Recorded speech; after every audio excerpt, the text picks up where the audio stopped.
Muito bem. Eu tenho satisfação de poder receber aqui a parte do senador Otto Alencar. Senador Armando Monteiro, essa questão da renegociação das dívidas dos estados brasileiros, eu acredito que o governo tomou iniciativa, mas, de alguma forma, o benefício vai se resumir a 5 estados da federação. Sobretudo, como Vossa Excelência falou, os maiores devedores, os que gastaram mais e não fizeram o ajuste fiscal, como fez o meu estado da Bahia e outros estados, o estado de Pernambuco, sobretudo os estados do Nordeste, à exceção do estado de Alagoas. Então, a dívida que renegociada, 45,15% é do estado de São Paulo. Agora, a relação dívida com PIB do estado de São Paulo significa apenas 12%. Alagoas, 29%. Então, a dívida de São Paulo é uma dívida maior, quase que metade da dívida de todos os estados. Beneficiou São Paulo, Minas Gerais, com 15%, Rio de Janeiro, com 21% e 10% o Rio Grande do Sul. Os outros estados, a Bahia, por exemplo, em relação a São Paulo, a dívida é de 5 bilhões de reais. São Paulo, 212 bilhões de reais. Então não há como, nem na Câmara, nem no Congresso, se aprovar essa renegociação sem uma compensação para os estados do Nordeste. Vou lutar muito por isso. Não votarei aqui, em hipótese nenhuma, vamos à obstrução se não houver uma compensação para os estados do Nordeste. Da mesma forma que Vossa Excelência vai defender o seu Pernambuco, vou defender a Bahia.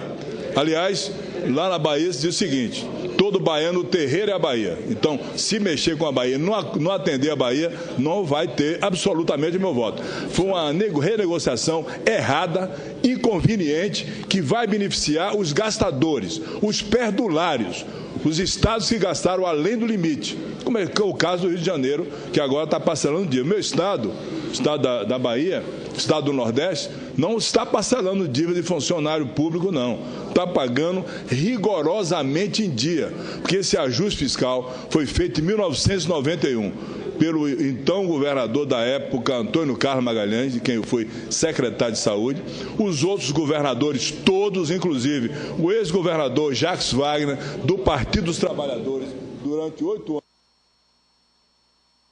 8 anos, o atual governador Rui Costa assim está procedendo. Então não se pode beneficiar com a lei 4 estados, que vai levar muito mais do que 78% da dívida dos 26 estados brasileiros. É o caso, por exemplo, aqui do Distrito Federal.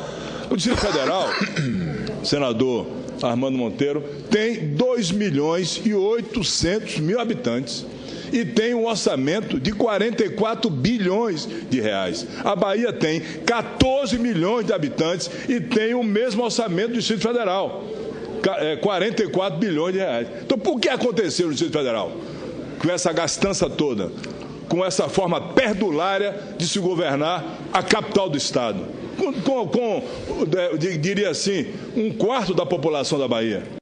E eu vou aqui na estrutural e tem um lixão. Não tem aterro sanitário, não, como tem meu estado. Tem um lixão na estrutural. O que aconteceu aqui?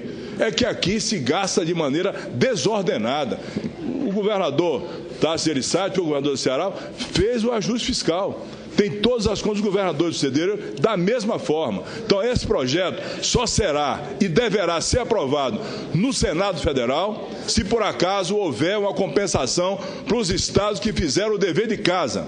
Só para dar um dado a Vossa Excelência, a relação do estado do Rio Grande do Norte com a dívida com a União é de 0,06%.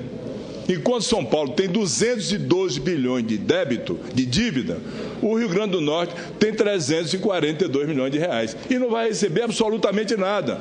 Nós tivemos uma reunião com o ministro Henrique Meirelles, com os 9 governadores, e o ministro Henrique Meirelles não mostrou nenhuma solução para isso. Mas se não houver solução, eu conclamo os senadores do Nordeste, que são 27 senadores, a obstruir a passagem desse projeto, que é bom para uma minoria e péssimo para a maioria.